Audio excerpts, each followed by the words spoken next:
Welcome again to the series of lecture Physics class 11 and 12. In the recent classes, we discussed about scalars and vectors. In the last class, we were discussing dot product of vector.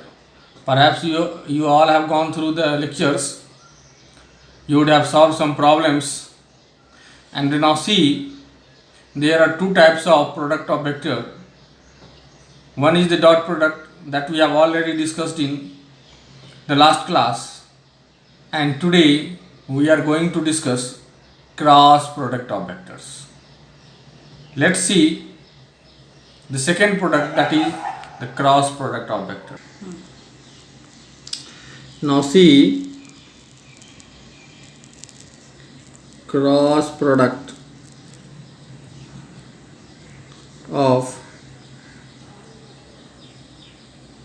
vectors.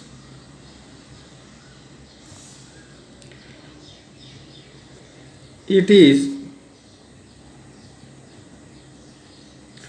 denoted as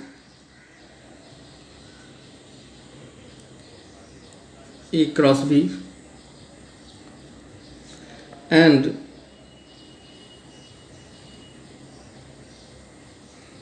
defined as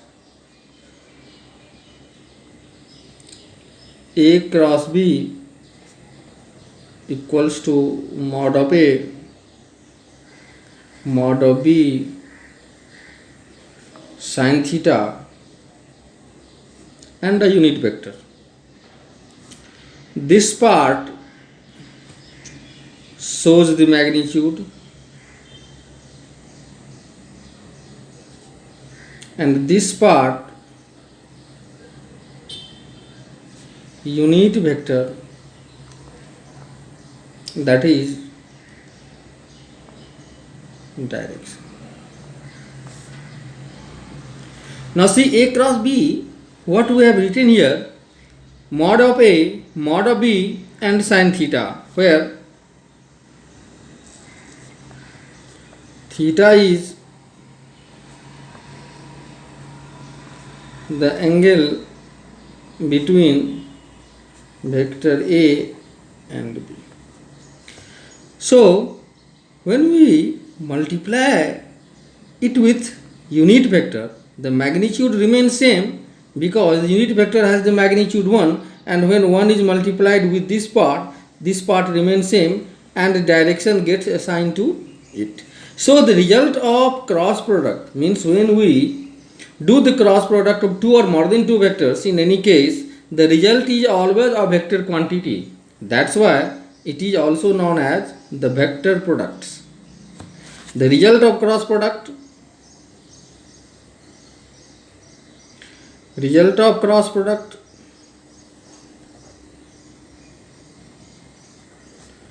is always a vector. So it is also known as vector product. Now what is the meaning of, what is the direction? We have written the direction, but what does it mean? What is the direction of unit vector n? Friends, unit vector n is such a way that it is perpendicular to A, perpendicular to B and the plane formed by A and B.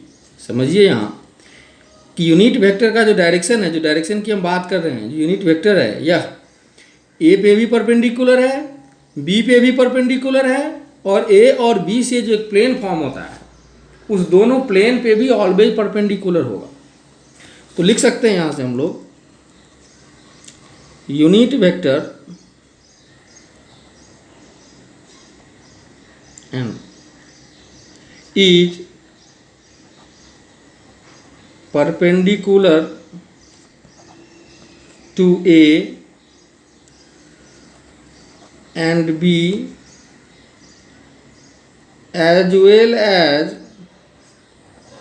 the plane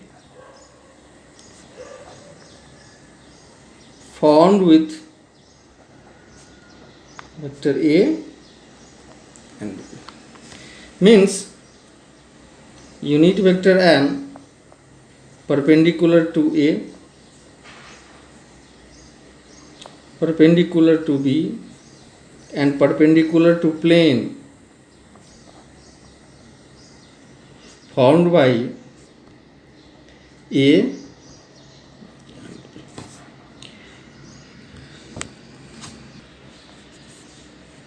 then n unit vector is perpendicular to A, perpendicular to B and perpendicular to plane formed by A and B. हम आपको बताएंगे कि ये plane कैसे form होता है और किस तरीके से यूनिट वेक्टर A और B दोनों पे परपेंडिकुलर है. अब यहाँ पे स्टेटमेंट है कि how to find out the direction of unit vector of A cross B. कैसे निकालेंगे? तो कहता है कि आप तो डायरेक्शन कैसे फाइंड आउट करते हैं.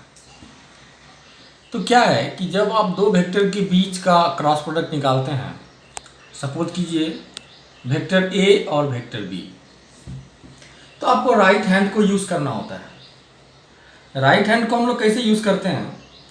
तो वेक्टर जो पहला वेक्टर है, जैसे ए क्रॉस बी में ए मेरा फर्स्ट वेक्टर है, तो ए पे हम अपनी हाथ को इस तरीके से प्लेस करते हैं कि ये चार उंगली जो देख रहे हैं, अंगूठा छोड़ करके जो चार उंगली हैं, except thumb, all these four fingers should move towards B. जैसे ये ऐसे तो मूव नहीं कर सकता है, ऐसे मूव नहीं कर सकता है, ऐसे मूव नहीं कर सकता. कैसे मूव करेगा? तो ऑलवेज ये इसी तरीके से मूव करेगा.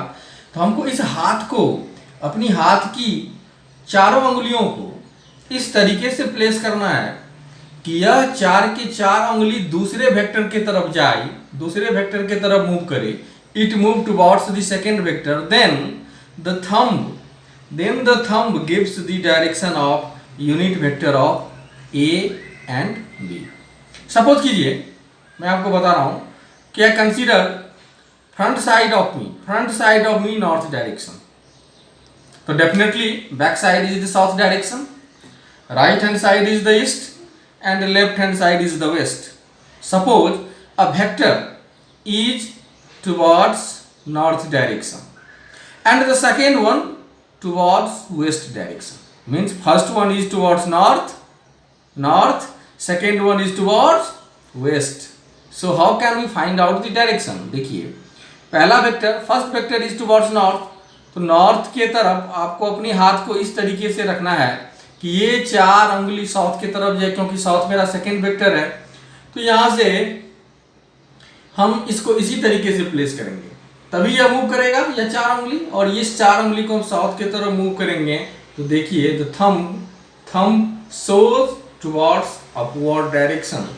It means when we do the cross product of vector, first vector towards north direction, second vector towards west direction, then the cross product is always towards upward direction. ठीक है? तो इसको समझने की कोशिश करते हैं कि इसको किस तरीके से समझते हैं. मैं आपको बताता हूं. आप रेक्टेंगुलर कोऑर्डिनेट सिस्टम की बात करते हैं, तो कैसे डायरेक्शन हम लोग निकालेंगे, इसकी बात हम लोग कर रहे थे कि place all four fingers of your right hand except thumb को छोड़ करके in such a way that these fingers move from vector A towards B, A से B, पहला से दूसरा वेक्टर की तरफ, then thumb gives the direction of A cross B, that is n से हम लोग रिप्रेजेंट करते हैं. अब देखिए, आपको जो प्रॉब्लम्स जनरली फेस करेंगे वो क्या है कि एक बार फिर से हम लोग कंसीडर करते हैं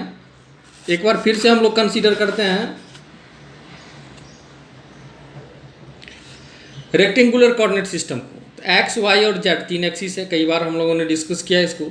एक्स और वाई के बीच 90 डिग्री, वाई और जेड के बीच 90 डिग्री और जेड और एक्स के बीच में 90 डिग्री. मतलब एक्स और वाई और जेड तीनों के बीच का एंगल जो है वो ऑलवेज 90 डिग्री है, तब ये एक रेक्टेंगुलर कोऑर्डिनेट सिस्टम को फॉर्म करता है. आपको पता है कि एक्स एक्सिस पे हम लोग आई से रिप्रेजेंट करते हैं. यूनिट वेक्टर में हम लोगों ने डिस्कस किया था, वाई को जे से और जेड एक्सिस को के से डिनोट करते हैं। तो जब आपसे बोला जाएगा कि आई क्रॉस जे निकालो तो वो आप कैसे निकालेंगे, जे क्रॉस के निकालो तो कैसे निकालेंगे, के क्रॉस जे निकालो तो कैसे निकालेंगे, आई क्रॉस के निकालो। मीन्स इस तीनों में रेक्टेंगुलर कोऑर्डिनेट सिस्टम में जब आपको क्रॉस प्रोडक्ट निकालने के लिए बोला जाए तो आप क्रॉस प्रोडक्ट को कैसे निकालेंगे, अभी हम डिस्कस करते हैं एक बार, फिर आपको एक आसान तरीका भी हम डिस्कस करेंगे। आइए एक बार फिर देखते हैं।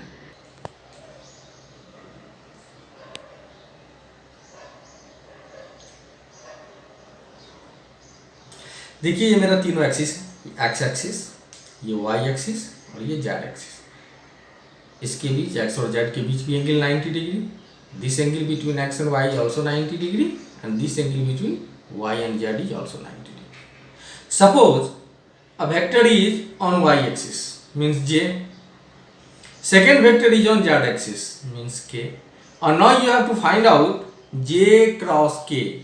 कैसे निकालेंगे हम लोग, how can we find, we place our right hand on y axis first because j is our first vector, तो j पे रखेंगे, इसी तरीके से रखना पड़ेगा। और मूव किधर करना है, k की तरफ, z एक्सिस की तरफ। इसको देखिए, इस उंगली को z की तरफ करेंगे।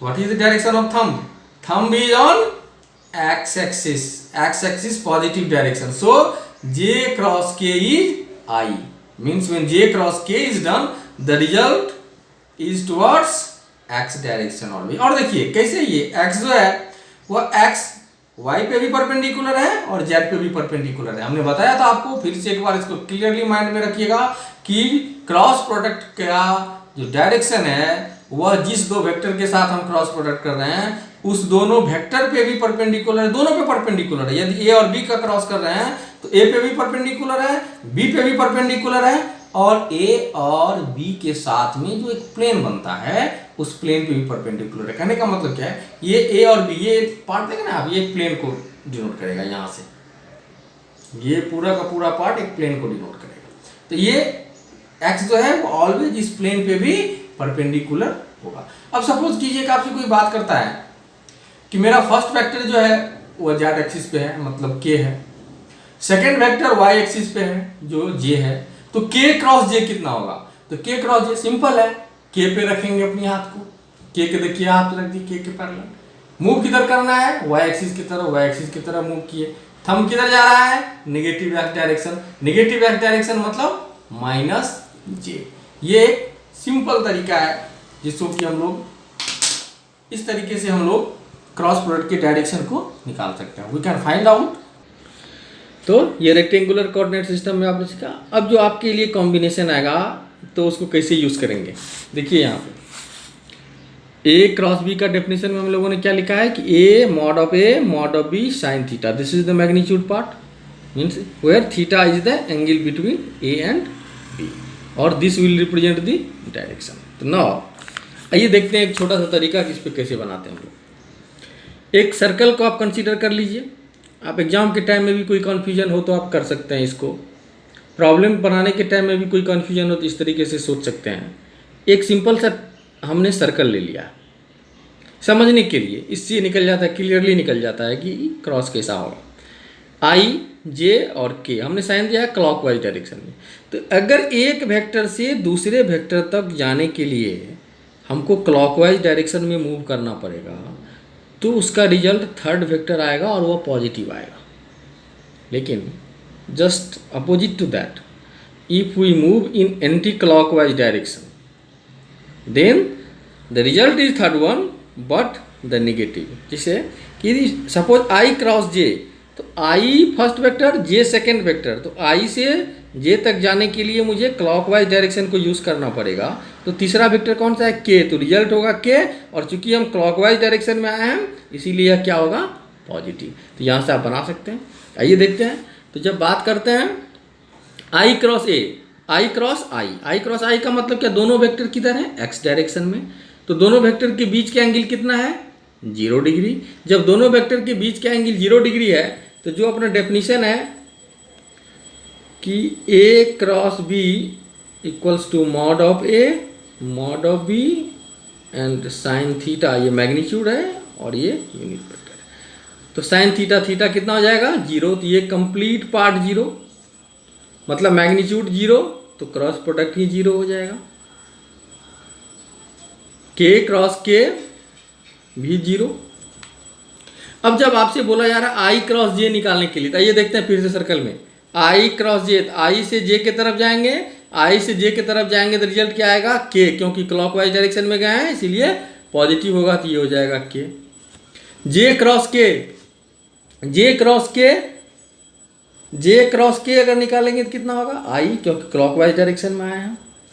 और के क्रॉस आई कितना हो जाएगा जे, क्योंकि ये भी क्लॉकवाइज डायरेक्शन में। लेकिन जब कोई बोलेगा कि j cross i, j is here, i is here, we have to go through anti clockwise direction, then minus k cross j minus i cross k minus j. तो इस तरीके से हम लोग क्रॉस प्रोडक्ट दो वेक्टर का निकाल सकते हैं। जैसे आपको सिंपल एग्जांपल लेकर के मैं दिखाता हूँ कि यदि कोई बोला कि वेक्टर ए जो है वह a1i plus b1j plus c1k है, और b जो है वह a2i plus b2j plus c2k। तो a क्रॉस b कैसे निकालेंगे? सिंपल है, किसी भी टेक्निक को यूज़ नहीं करना है, आप वैल्यू पुट कीजिए।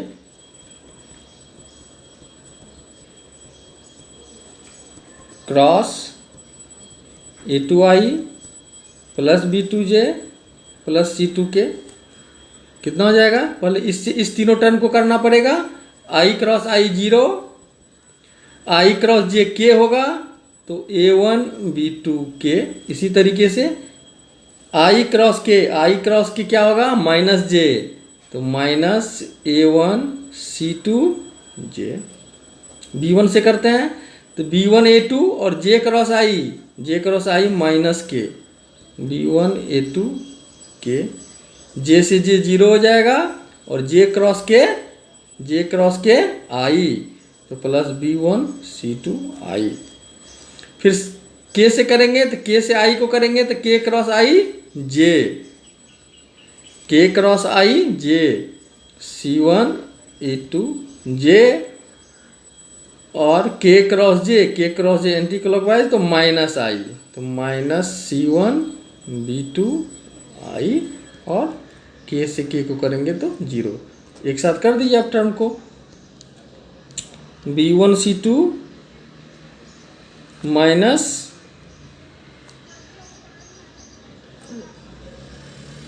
सॉरी क्या है i और i, ठीक था, b1 c2 minus c1 b2 i।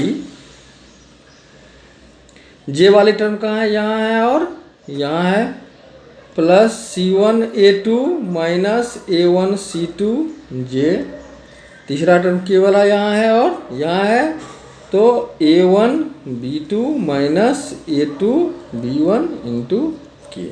That is the result of a cross b in this example.